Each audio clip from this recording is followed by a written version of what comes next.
Hello? My mom answered the house phone with a cautious, code-switched tone, and the type of trepidation that emerged in an era before ubiquitous caller IDs. "Hi, yes, Mrs. Crim. It's Mrs. Sullivan again." My mom, a Chicago public school educator of 13 years at that point in 1993, let out a deep sigh and clenched her teeth, attempting to conceal her anger and frustration, but she had quite frankly reached her boiling point.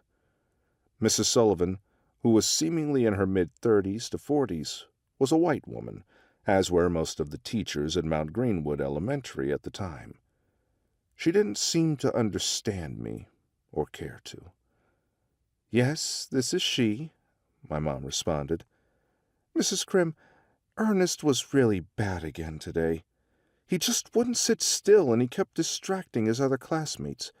I just don't know what to do at this point." "Mrs. Sullivan," my mom interrupted with a stern and direct tone. The code she had answered with had been broken. "Since this school year started in September, you have called me on almost a regular basis, telling me how bad my son is. It is now November. So look, I want to make this very clear, because I've tolerated this for as long as I can. My son is not bad. Yes, he has done some questionable things, but he is just a young, active boy.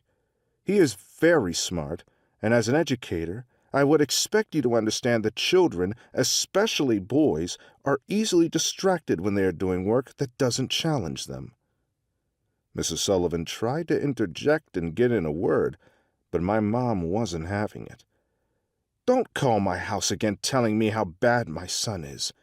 Tell me the great work he's done. Tell me about his behavior, but don't you ever utter those words again about my child. You know what? When I get a moment, I'll bring you a copy of Dr. Jawanza Kunjufu's book, Countering the Conspiracy to Destroy Black Boys." That won't be necessary. Thank you for your time. You have a good day," Mrs. Sullivan responded shyly and submissively. "Goodbye."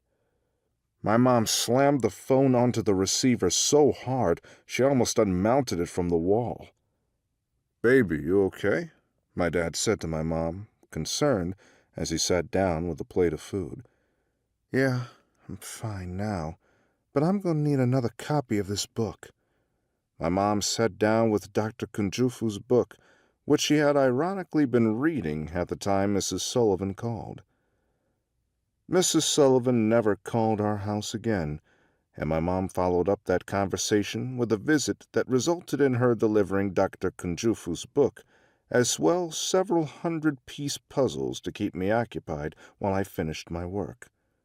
Who knows if Mrs. Sullivan ever read the book, but one thing is for sure, and that's that she never conspired to destroy this black boy again, whether consciously or subconsciously.